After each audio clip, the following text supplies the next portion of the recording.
მოგესალმებით სამშვიდობისა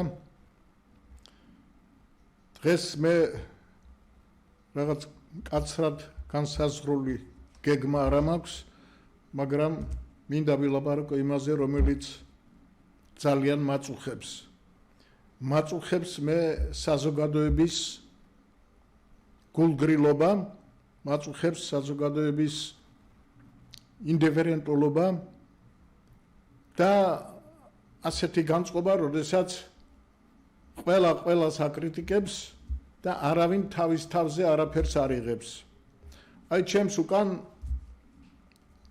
წარწერა არის, ვინ რა არის ქართულ პოლიტიკაში, ეს არის ჩემი გადაცემის დასახელება და მე აი ამ თემას ვინ რა არის ქართულ პოლიტიკაში ბევრი გადაცემა მიუძღვენი სერიოზულ ადამიანებთან ავტორიტეტულ პიროვნებებთან და ჩვენ ვერ მოვძებნეთ ქართულ დღევანდელ პოლიტიკურ ველზე ადამიანი რომელიც აკმაყოფილებს მეცნიერულად დასაბუთებულ 10 მოთხოვნას როგორი უნდა იყოს ლიდერი და რადგანაც ჩვენ იქ განვიხილეთ ის პოლიტიკური მოღვაწეები რომლებიც საბოლოო ჯამში აპირებენ და აქვთ პრეტენზია იყვნენ ლიდერები იყვნენ ერთ-ერთი კანდიდატები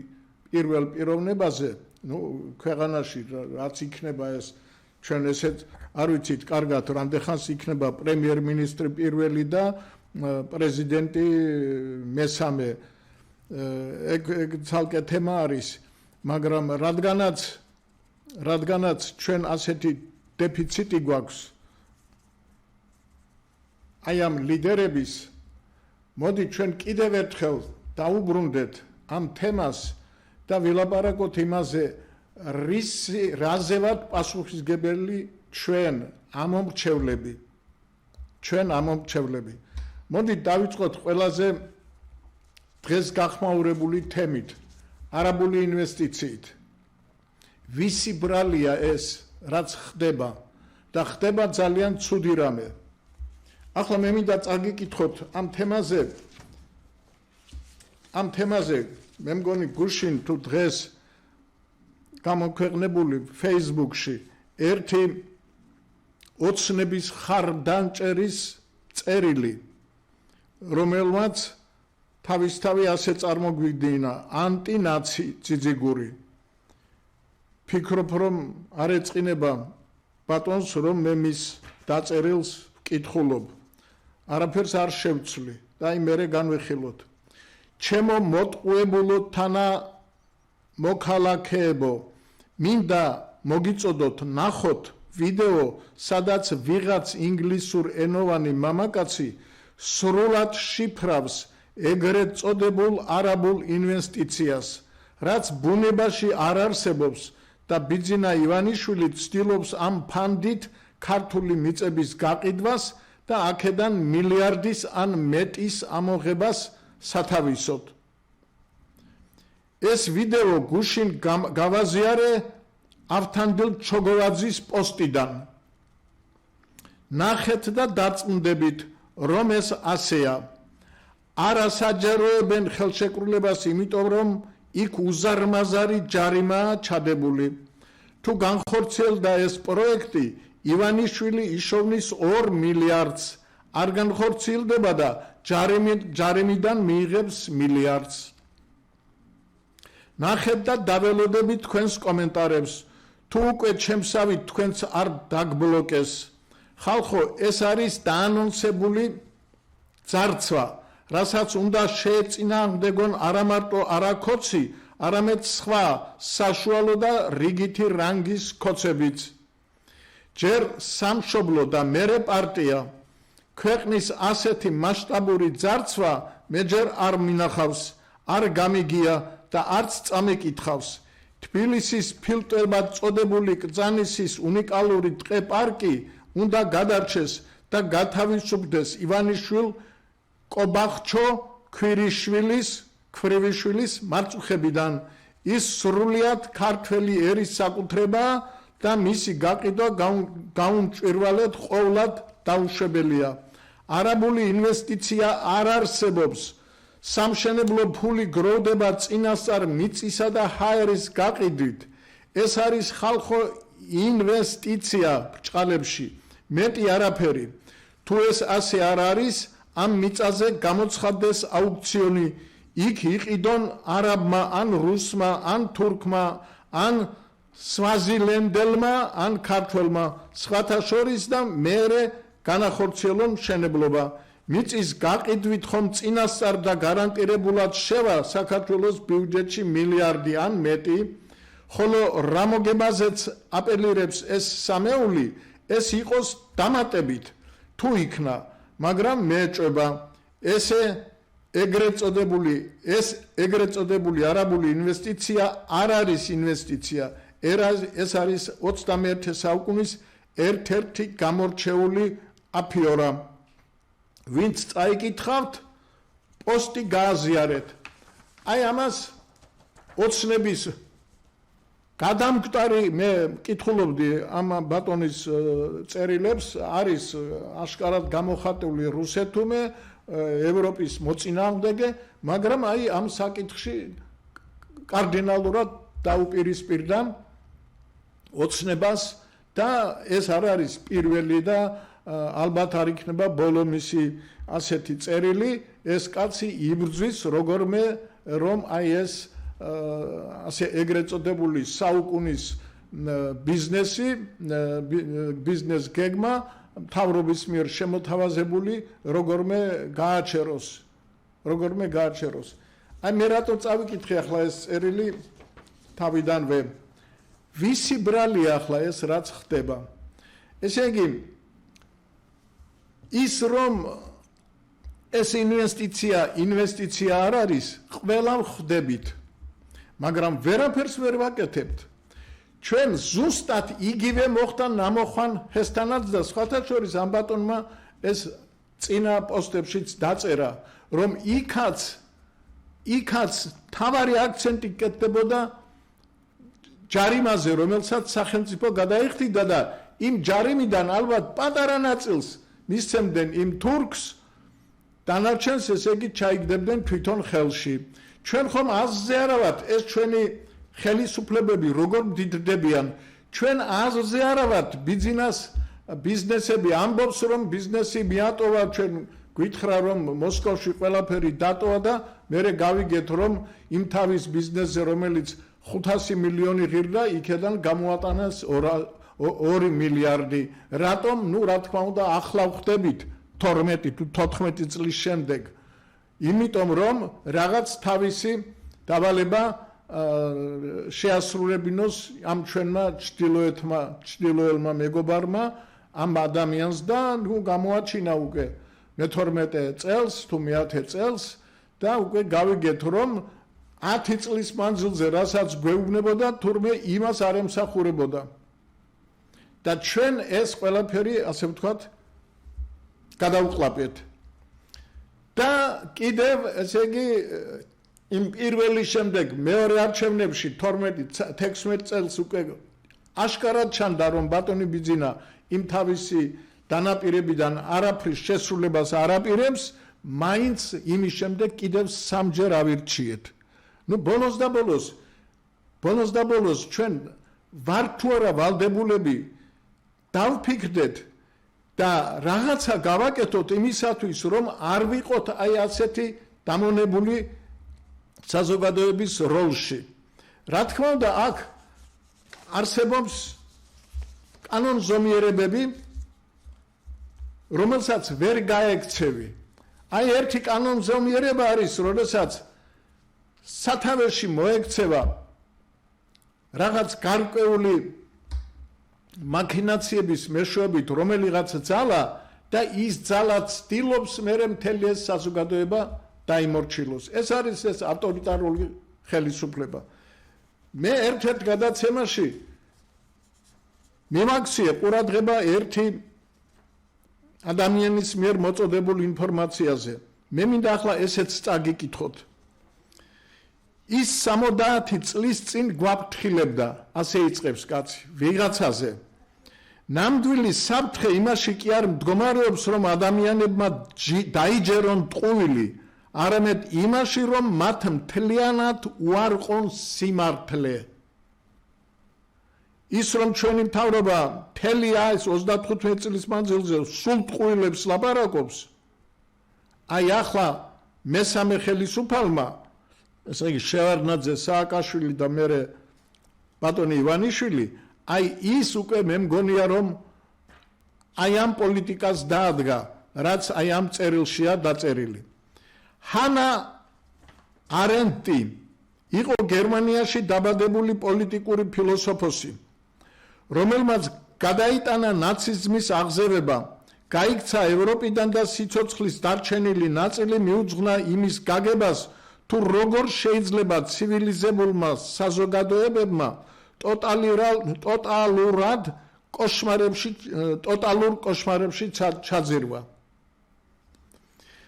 1951 წელს მან გამოაქვეყნა ტოტალიტარიზმის სათავე ნაშრომი, რომელიც დღემდე შემაშფოთებელია. მე ყველა გამომცემელს მინდა ურჩიო, რომ მონახონ ეს ნაშრომი, გადათარგმნონ, რომ ჩვენი საზოგადოება იყოს საქმის კურსში, როგორ ხდება საზოგადოების დამონება.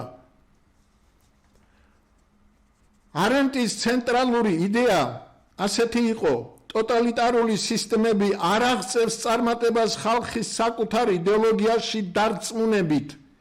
ისინი წარმატებას აღწევენ ადამიანების ლაკონურად აზროვნების უნარის განადგურებით. ერთ-ერთ ყველაზე ცნობილ დაკვირვებაში ის წერს: ტოტალიტარული რეჟიმის იდეალური სუბიექტი არ არის ტიპიური ნაცისტი ან ტიპიური კომუნისტი, არამედ ის ადამიანები, რომელთათვისაც ფაქტსა და მხატვრულ ლიტერატურას და სიმართლესა და ტყუილს შორის განსხვავება აღარ არსებობს. ხელახლა წაიკითხეთ ეს. მოდით მეც წავიკითხავ ხელახლა. ტოტალიტარული რეჟიმის იდეალური სუბიექტი არ არის ტიპიური ნაცისტი ან ტიპიური კომუნისტი, არამედ ის ადამიანები, რომელთათვისაც ფაქტსა და მხატვრულ ლიტერატურას და სიმართლესა და ტყუილს შორის განსხვავება აღარ არსებობს. როგორ შეიძლება ასეთი მდგომარეობა რომ არ იყოს საქართველოში, ჩვენ არ მივიდეთ აჯანყებამდე, აი იმ ბიზნეს გეგმით, რომელიც მთავრობამ შემოგვთავაზა აი ამ არაბული ინვესტიციის სახით. ჯერ ერთი იმ ნამოხვან ჰესის ამბავი გამოვიკვლიეთ, დღეს მაინც ვიცით, როგორი ხელშეკრულება იყო დადებული, ანდა ეს ხელშეკრულება ვიცით იქ რა წერია, როგორ არის იქ გაწერილი ის ჯარიმის ამბები და თუ რაღაცა ჩაიშალა მაშინ ვინ რას წააგებს, არავინ არაფერს არ წააგებს, ქვეყანა წააგებს, ბიუჯეტი წააგებს და ეს იქ ჩადებულია და ის ხალხი ვინც იქ რეზოლუციებს უკეთებდა და მერე მთავარი ვიღაცა ხელს აწერდა და ვინ მოაწერა იმ ხელშეკრულებას, ჩვენ ისიც არ ვიცით ვინ მოაწერა, ის ხომ ან არანორმალური უნდა იყოს, არანორმალური უნდა ყოფილიყო ნამოხვან ჰესის ხელშეკრულებაზე, იქ რაღაც რამდენი იყო არ მახსოვს 4 თუ 5 მილიარდიან და 9 მილიარდიან ჯარიმას რომ გიდებს კაცი და იმასთან შეიძლება და ხელშეკრულების დაწერა.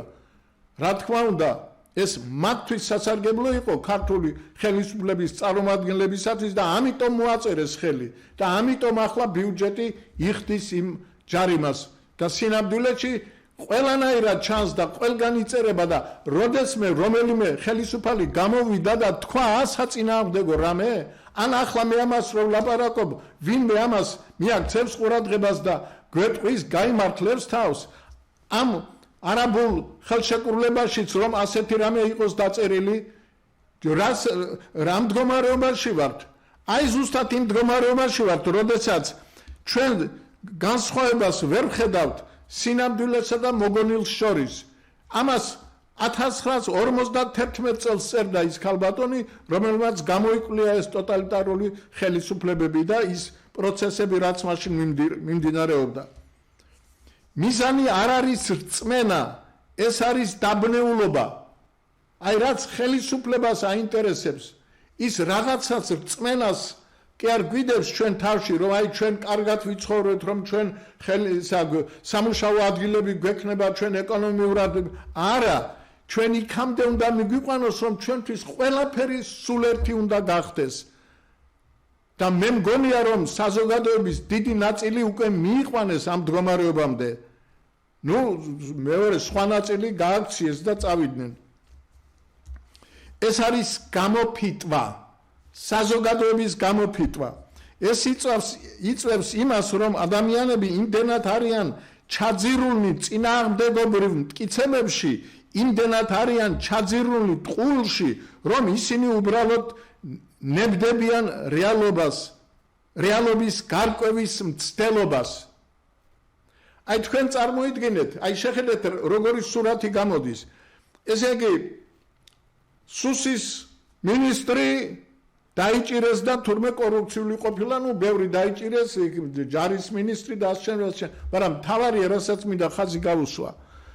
მთავრობა აცხადებს, რომ აი ეს მინისტრი იყო კორუმპირებული, მის ნათესავის სახლში ჩხრეკამ გამოავლინა, რომ იქ 1200 პაკეტი იყო, სადაც თითოში 5-დან 25,000 დოლარამდე იყო და მას შემდეგ გაჩუმდნენ და უკვე ამ თემას არ ეხებიან. იმ კონვერტებზე ხო სახელი და გვარები ეწერა და თქვენ თვითონ თქვით, რომ ეს იყო ვიღაცებისთვის განკუთვნილი. ესე იგი სუსი უშიშროების სამინისტრო 1200 აგენტს 1000 დოლარს ურიგებდა ყოველთვიურად. ეს ახლა წელიწადში რამდენი მილიონი გამოდის და წლების მანძილზე ხომ შესაბამისად ძალიან დიდი თანხები გამოდის და რისთვის ურიგებდა ის სუსის წარმომადგენელი, რისთვის ურიგებდა ამას და ვის ურიგებდა. რამდენი ხანია მე ყველა ჩემს გამოსვლაში ვამბობ, დაასახელეთ ის გვარები, სია ჩამოწერილი ის 1200. მე ვამბობ, რომ არსებობს გონივრული ეჭვი, მე პირადად აი ვახში ჟვანიას ეჭვი მაქვს, რომ ბევრი ჩემი ნაცნობი, რომელიც თავგამოდებული იცავს ამ მთავრობას, თავგამოდებული აგინებს ევროპას და ამერიკას, თავგამოდებული იცავს რუსეთს, ასეთი პოსტების ავტორები და აქედანაც კი გადაცემის ავტორები ალბათ იღებდნენ იმ 1000 დოლარებს ყოველთვიურად. ეს არის მოსყიდული ინტელიგენცია, მოსყიდული პროფესიონალები, ეკონომიკის ვითომ ექსპერტები, პოლიტიკური ექსპერტები, ადამიანები, რომლებიც საკმაოდ ჭკვიანები არიან და განათლებულები არიან და საკმაოდ ლამაზად და კარგადაც გამოდით მათ ეს აგიტაცია, რომ აი ევროპა არ ვარგა, უკრაინა აუცილებლად დამარცხდება და ახლა ერთმა ბედოვლათმა ისიც კი დაწერა, რომ აი ირანის წინააღმდეგ ისრაელისა და ამერიკის შეტევამ გამოიწვიაო 114-მდე თუ რა ვიცი რაღაცა 100 გადააცილა ბარელამდე ბარელის ფასმა დოლარებში. ესე იგი და გვეკითხება ცინიკურად, ვის აწყობს ეს და თვითონვე პასუხობს ვოვა პუტინს თურმე და ნიშნის მოგებით გვეუბნება იმ ხალხს, ვისაც მისი ჭკუით ევროპა უნდა, ამერიკასთან ურთიერთობა უნდა, ჩრდილოეთთან ურთიერთობის დალაგება უნდა, მაგრამ მისი მონობა არ უნდა და არ უნდა, რომ საქართველოს ხელისუფლებაში ბოგინებდნენ რუსეთში გამდიდრებული ხალხი და რუსეთის სპეცსამსახურების აგენტები. რა უნდა ვთქვა ჩვენ წარმოიდგინეთ ამდენი ხანია ახლა აი ამ არაბულ ინვესტიციებზეა ლაპარაკი და ერთი ვინმე საპატრიარქოს წარმომადგენელი გამოსულა და უთქვა ამს რამე ხალხო რას ვაკეთებთ ვინმე მაინც ანგარიშს უწევს იმას რომ მართლმადიდებელი ეკლესია რომლებიც სხვათა შორის თავიანთ სხვა გამოსვლებში ამბობენ რომ მართლმადიდებულ ეკლესიას და ჩვენს წმენას უნდა უმადლოდეთ იმას რომ ჩვენ დღემდე შემოვჩით მსოფლიოს როგორც დამოუკიდებელი ერი თავისი კულტურით თავისი მდიდარი ისტორიით აი ამ ერს რა ელოდება ამ არაბიზაციით ჩვენ ხომ გადავყვებით ის რაც მიხაილ სააკაშვილმა გააკეთა ათასობით თურქს რომ მოქალაქეობა მისცა ჩვენ ხომ ხედავთ ბათუმში რა ამბებია რამდენი მეჩეთები მე არ ვარ მეჩეთის წინააღმდეგი სხვათა შორის საერთოდ ამ რწმენის საკითხი ლოიალური ვარ მაგრამ იგივე ადამიანები რომლებიც არ არიან და პირიქით ვიცი რომ ეს მათ აღეზიანებთ ისინიც კი ახლა ამას ამართლებენ და გაჩვენებულები არიან და არაფერს არ ლაპარაკობენ და აი ამ მარშის მწარმოებლებს ეგრეთ წოდებულ აკაცუკებს დღედაღამე აგინებენ და ქვეყნის მოღალატეებად რაცხავენ ეს იმ ქალბატონი ჰანა არენტის დასკვნის საფუძველზე ჩვენ გადაგვაქციეს გამოფიტულ საზოგადოებად და სანამ გვიან არ არის ამ მდგომარეობიდან უნდა გამოვიდეთ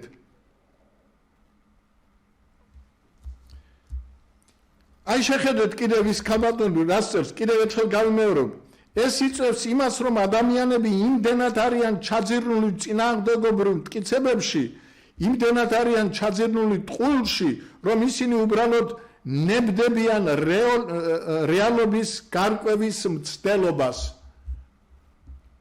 ასეა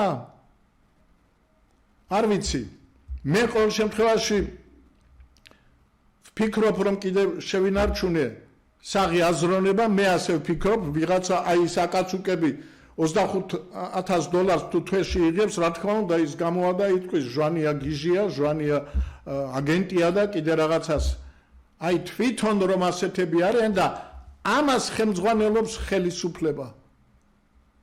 ხელმძღვანელობს ხელისუფლება როდესაც ჩვენ აღარ შეგვიძლია სიმართლისა და ტყუილის სიკეთისა და ბოროტის გარჩევა და როდესაც ეს ხდება ჩვენ ადვილად ვკონტროლდებით არა იმიტომ რომ დარწმუნებულები ვართ არამედ იმიტომ რომ შევწყვიტეთ საკუთარი თავით ფიქრი აი საინტერესოა ამ თემაზე თქვენ როდესმე გაგიგონიათ იგივე ბატონი ექსპერტები რომ არიან მანჯავიძე არის ბატონი გოგავა ბატონი ედიშერ გვენეტაძე ბატონი ზაურ ნაჭყებია და კიდე სხვა ნაჭყებები და კიდე სხვა გვარის წარმოება აი ვინმე როდესმე რამე ამ თემებზე გაგიგონიათ ამათგან ესენი იმას ამბობენ რომ აი ზელენსკი მასხარა ომი დაიწყო და თავისი ქვეყანა დაღუპა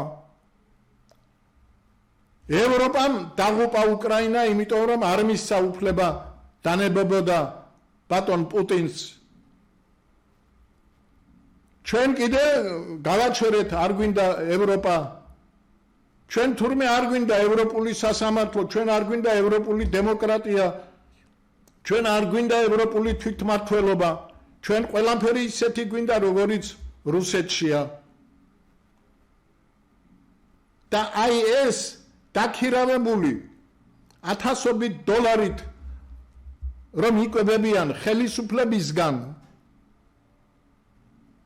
აი იმიტომ ვართ ამ დღეში და ახლა როდესაც აი ასეთი პროექტებს გვახვევენ თავს რა თქმა უნდა ბევრი დგება და ეს ყველაფერს ბიძინა ივანიშვილს აბრალებს მე არ ვფიქრობ რომ ბიძინა ივანიშვილი არის აქ ამ შემთხვევაში დამნაშავე ჩვენ ყველანი ბიძინა ივანიშვილი იყო ფულის მკეთებელი კაცი. მე არ ვიტყვი რომ ის ბიზნესმენი იყო, იმიტომ რომ არ ვიცი მე საქმე რომელიც მან გააკეთა. ქარხანა არ აუშენებია, ფაბრიკა არ აუშენებია, წამალი არ მოუგონია, რამე გამოგონება არ ქონია, არ ვიცი. არაფერი არ ვიცი რომ ფული იშოვა. როგორ იშოვა, კანტიკუნტად, ფრაგმენტულად ისიც ვიცით, როგორ დაიწყო ვიცით. არც ერთი ის რა თქმა უნდა არ იყო მორალურად გამართლებული, მაგრამ კარგით ახლა ხალხი მიაჩვიეს იმას, რომ ფული შოვნა არ უნდა გავიყვანოთ მორალურ კატეგორიაში და ასე მკაცრად არ უნდა გავსაჯოთ. კი ბატონო, არ გავსაჯოთ, იშოვა. მაგრამ რაში იხმარს ამ ფულს?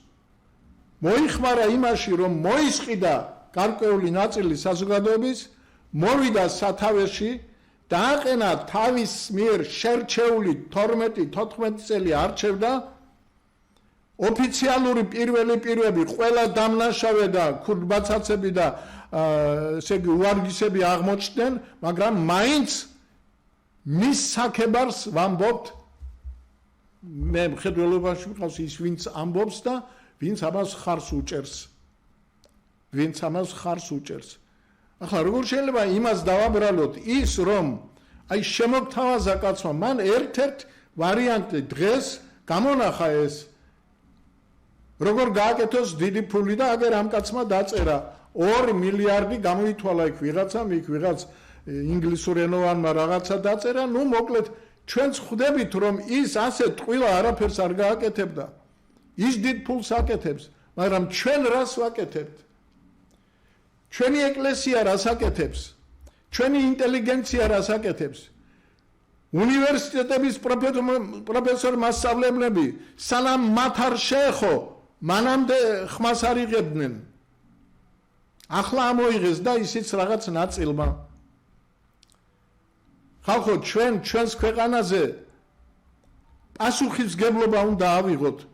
ჩვენ არავითარ შემთხვევაში არ უნდა დავთმოთ ეს პოზიციები. ჩვენ მოვითხოვოთ უნდა ვინ არის ის ძალა რომელსაც შეუძლია ყველაფერი ის რაც დღემდე მოხდა და ეს დანაშაულებრივი მართვა ქვეყნის ბოლოს და ბოლოს შეიძლება შეწყდეს და ნაბიჯ უნდა გაკეთდეს და ეს ნაბიჯ იმ ძალას რომელიც აპირებს ხელისუფლებაში მოსვლას უნდა კონდეს დაგეგმილი და დაწერილი და უნდა საზოგადოებას წარუდგინოს. ჩვენ ხომ ამ დღეებში ბატონ პრემიერ-მინისტრს, ბატონ პრეზიდენტს და ბატონ პარლამენტის თავმჯდომარეს წერილი მივწერეთ ჩვენ მეცნიერთა კონგრესმა. ეს გადაწყვეტილება 8 თებერვალს მივიღეთ გელათში. აი იქ ჩვენ სხვათა შორის წერთ. აი ბატონი ირაკლის მიმართ დაწერილ წერილში დავიწყოთ ურთიერთპრეტენზიები და ვიფიქროთ მომავალზე. დავიწყოთ როგორც თქვენ თვითონაც გაიმეორეთ ჩვენს მიერ 20 წლის წინ შეთავაზებული წინადადება. დავიწყოთ აკადემიური დინჯი საუბარი ქვეყნის მომავალთან დაკავშირებით. ჩვენ გთავაზობთ დიდ კონფერენციას და საჯარო საუბარს მომავლის საქართველოსთვის. ის უნდა შედგეს პირდაპირ სატელევიზიო გადაცემით მთელი სახელმწიფოება ვერტიკალის პოლიტიკური პარტიების და არასამთავრობო ორგანიზაციების მედიის საშუალებების მონაწილეობით.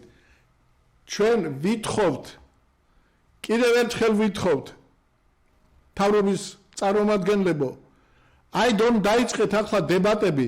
მოდით იმ დებატებზე მეცნიერთა კონგრესიც მიიწვიეთ, ვისაც აქვს უამრავი ჩამოყალიბებული გეგმა, პროექტი, წინადადებები და ყველაფერი ეს თქვენთვის გამოგზავნილია და თქვენ მას უნდა იცნობდეთ. თუ არ იცნობთ, ახლა მაინც გაეცანით. რა სახის დებატები მიმდინარეობს ამჟამად? ნუ აშკარად ეთყობა რომ დაგეგმილი და მართული. როგორ შეიძლება დებატები უკვე რამდენი ხანია მიდის? ნუ 1-20 დღე არის ხომ? და იგივე ეს თემა არ იყოს ერთ-ერთი წამყვანი თემა დებატებისათვის, აი არაბების ინვესტიციაზე. ვიღაცა რაღაცა კანტიკუნდა კითხვას დასვამს და თავრობის წარმომადგენლიც მოვალეობა ის არის, როგორმე აიცილოს და რაღაცა არ თქვას. ახლა ამ საკითხზე რო იყოს დებატები, ხო კითხავდით, რატომ არ ასაჯაროებთ ხელშეკრულებას? ანდა ის ნაწილი მაინც გაასაჯაროეთ, სადაც წერია ვალდებულებები და იგივე ის საჯარიმო სანქციები. ის მაინც უთხარით ხალხს, რომ არ ღელავდეს და არ ნერვიულობდეს. მაგრამ თქვენ ამას არ იზამთ, იმიტომ რომ ყველაფერი ისეა, როგორც აი ამ ბატონმა დაწერა. ისეა. ეს არის ფულის შოვნის საშუალება ერთი ბიზნესმენისათვის, ბატონი ბიძინასათვის და მერე ვისაც ის მოისურვებს, ისიც რაღაც თავის პატარა წილებს მიიღებს. ქვეყანა კი დაზარალდება და ძალიან დიდად დაზარალდება.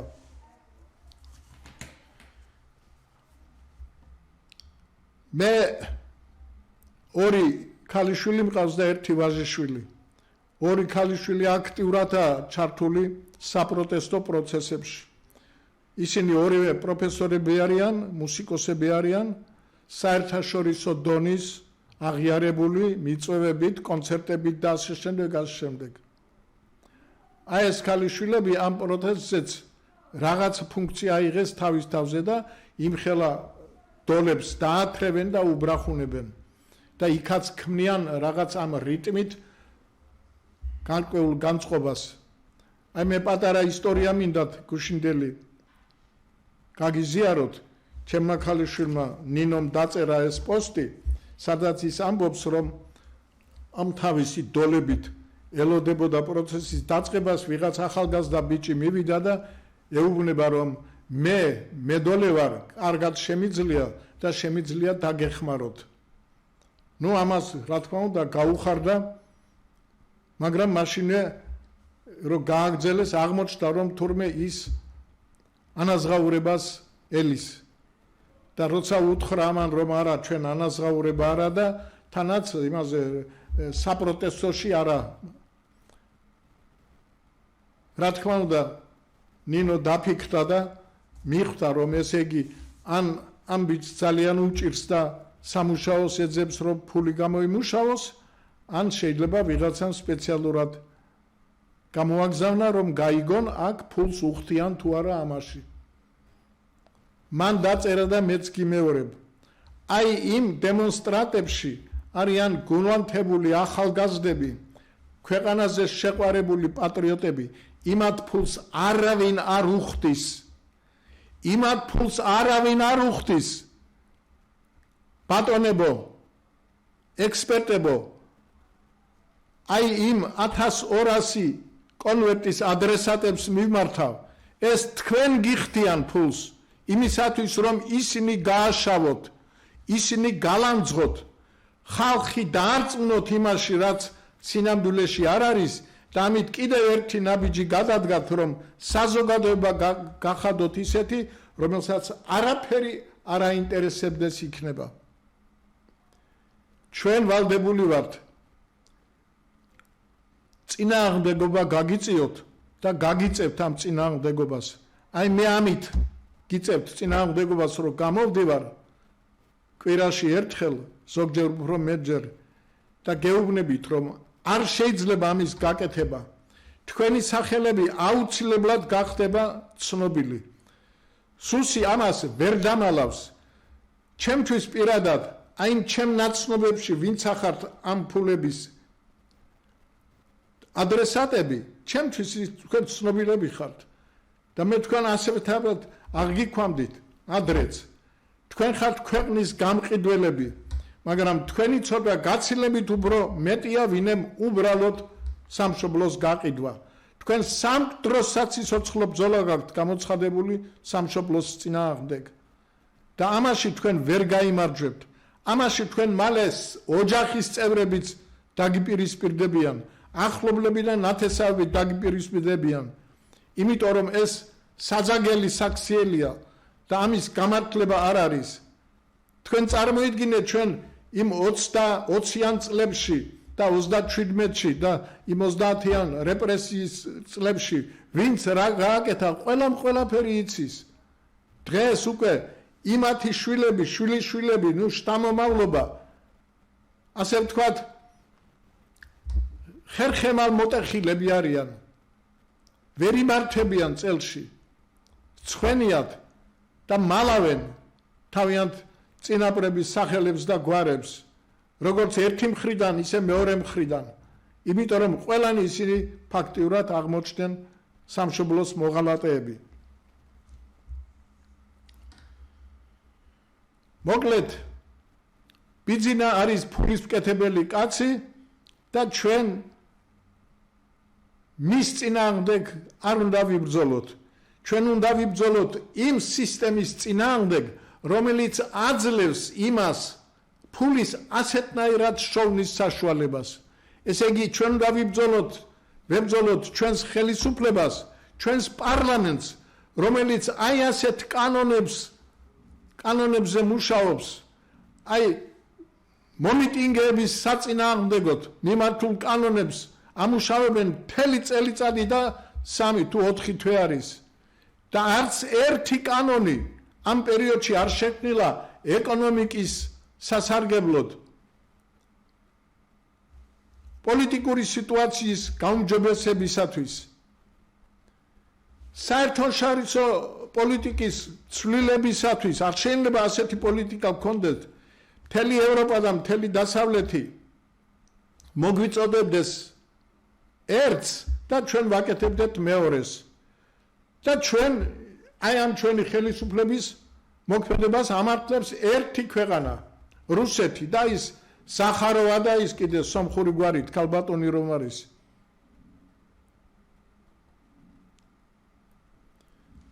მე მინდა აი ცოტა დამრჩა დრო და გთხოვოთ მანამდე აგერ ქალბატონი იანთაძის რეპლიკა მინდა წაგიკითხოთ, როცა ჩემმა ქალიშვილმა დაწერა იმ მედოლე ბიჭის თან დაკავშირებული ეპიზოდი, რომ ფული უნდა. აი ქალბატონი იანთაძე წერს, რომ სადღაც წაუკითხია ვიღაც ბრიტანელმა მისმა მეგობარმა ასეთი რაღაცა დაწერა: საუკეთესო საქმეები უხელფასოდ კეთდება. წარმოიდგინეთ, საუკეთესო საქმეები უხელფასოდ კეთდება. აი ამ ჩვენს ტელევიზიაშიც უმრავლესი ადამიანობა, აი გარდა ტექნიკური პერსონალისა, არავინ ხელფას არ იღებს. აი ჩვენ კარგ საქმეს ვაკეთებთ და ვაკეთებთ ამას უფასოდ. და ჩვენ არა ვართ 1 და 2, ჩვენ უკვე ასეულები ვართ. და ჩვენი რაოდენობა იზრდება. აი დღეს აქ ახალგაზრდები მოვიდნენ. უამრავი ახალი გადაცემები გვექნება და ვემზადებით ამისათვის. დაიმახსოვრეთ, განსაკუთრებულად კარგი საქმეები უხელფასოდ, უანგაროდ კეთდება. ჩვენ ამას ვაკეთებთ და ეს უნდა გავაკეთოთ. და ის რომ ჩვენ მე მინდა განსაკუთრებით აი პედაგოგებს და პროფესორებს მიმართო რომ და მეცნიერებს, აკადემიის წევრებს, რომლებიც ვიცით რომ არაფერი ეს ყველაფერი ის რაც ახლა ხდება არ მოსწონთ, მაგრამ გაჩუმებულები არიან. არ შეიძლება ბატონებო, იმიტომ რომ თქვენი გეშინიათ ხელფასი დაკარგოთ, ან სამსახური დაკარგოთ და ამიტომ ხელს უწყევთ აი ამ ხელისუფლების მიერ ასეთ ნაბიჯებს, ქვეყნის დამღუპელ ნაბიჯებს, ჩვენ ყველანი ერთად დავიღუპებით. ყველანი ერთად დავიღუპებით და იმ ქალბატონი ჰანას დასკვნები აშკარა რომ ჩვენი ხელისუფლება თუ ეს მიუშვით სწორედ ასეთი დიქტატორული სისტემის დამყარებისა და დაკანონებისაკენ წაიყვანს ქვეყანას. ჩვენ აუცილებლად წინ უნდა აღვდგეთ აი ამ პროცესს და ყველაფერი გავაკეთოთ იმისათვის რომ ჩვენი ქვეყანა მოვატრიალოთ ცივილიზებული, ევროპული დასავლური გზისაკენ. სხვანაირად ჩვენ ვერ გადავრჩებით. იგივე სიტუაცია რაც დღეს ხდება სულ ახლოს ჩვენთან, სულ რაღაც 500 კილომეტრში აქედან პირდაპირ ირანი და ეს საშინელი დიქტატურა რაც იქ იყო და ეს ჩვენი ხელისუფლების ასეთი დამოკიდებულება იმ აშკარად დიქტატორულ ხელისუფლებასთან, ბანდიტურ ხელისუფლებასთან, ეგერ იმათ ხამეინიზე უკვე გაჟღერდა ინფორმაცია, რომ 200 მილიარდი და კიდე რამოდენიმე უძრავი ქონება უცხოეთის სხვადასხვა ქვეყნებში. ესენი ყაჩაღები არიან, ესენი პატრიოტიზმის დროშის ქვეშ მხოლოდ და მხოლოდ საკუთარ ინტერესებზე ფიქრობენ და ამისთვის იბრძვიან. ჩვენი ხელისუფლებაც ასეთი იქნება და არის უკვე ეს ჩანს. არის და ჩანს. ეს ბატონი ბიძინამ უთხრა ალბათ თავრობას და პარლამენტს, რომ მოიმატეთ ხელფასებიო იმისათვის, რომ ბიუჯეტიდან იყოს მისი მონები და მისი საყრდენი მონები დაფინანსებული. ესე იგი ისევ ჩვენი ჯიბიდან გაღებული თანხით ქმნის ის ამ ელიტას, რომელმაც ჩვენ სრული ატროფირება აზროვნებაში უნდა მოახდინოს ჩვენს აზროვნებაში. აი ამას აკეთებენ და მე არ ვიცი ახლა როგორ შეიძლება იყო ინტელიგენტი გესმოდეს ხედავდე ამას და ამას უყურებდე მშვიდად. მე მესმის რომ არის რაღაც ბიზნესები, ზოგი მანქანას არემონტებს, ზოგი რაც რა ქვია ასფალტს აგებს, ვიღაც მესმის რომ იმათვის ეს არ არის მაინც მნიშვნელოვანი, ვერ ხვდება ის კაცი ამას. მაგრამ თქვენ ინტელიგენციის წარმომადგენლებო, განათლებულო ადამიანებო, განსაკუთრებით უკვე წლებში შესულო ადამიანებო, ვინც უკვე პენსიაზე ხართ და კიდევ ასე იგი ამ თავრობას უხანგრძლივეთ სიცოცხლეს და აი ყალბი ინფორმაციით და ყალბი პათოსით და ყალბი თქვენი პოსტებით, ესე იგი ცდილობთ საზოგადოების შეცდომაში შეყვანას. აი ამის წინააღმდეგი ვარ მე, ამას გთხოვთ მე, ხალხო, მოვეგოთ გონს და დავდგეთ სწორ გზაზე. ჩვენი ორგანიზაცია მეცნიერთა კონგრესი თავისი არსებობის მანძილზე მხოლოდ და მხოლოდ ამ საქმეს ემსახურება და ჩვენ უამრავი გეგმა და პროექტი გვაქვს გაკეთებული, რომელიც საშუალებას მისცემს ნებისმიერ ხელისუფლებას, რომელიც მოვა სათავეში, თუ ის აიღებს აი ამ გეგმებს, ის მიაღწევს წარმატებას. ჩვენ დავიბრუნეთ ჩვენს ემიგრანტებს, ჩვენ განვავითარებთ ჩვენს სოფლის მეურნეობას და ჩვენ ავაღორძინებთ მრეწველობას, რომელიც 30 წლის მანძილზე მიზან მიმართულად ხელისუფლებების დანაშაულებრივმა პოლიტიკამ გაანადგურა. და ეს არის ჩვენი მიზანი და ეს არის ჩვენი ამოცანა. და მე კიდევ ერთხელ მოგიწოდებთ, დაინტერესდეთ უბრალოდ, წაიკითხოთ ჩვენი პროგრამები და ჩვენი გეგმები, დაინტერესდეთ აი ამ ტელევიზიაში წამყვანების გადაცემებით, როგორც იურიდიულ საკითხებზე, ასე საერთაშორისო საკითხებზე, ასევე განათლებაზე, ასევე მეცნიერებაზე, ჩვენ ყველა მიმართულებით გთავაზობთ ყველაზე ოპტიმალურ, ყველაზე უკეთეს გამოსავალს და თქვენგანაც ველით შესაბამის რეაქციას. დიდი მადლობა, რომ იყურეთ.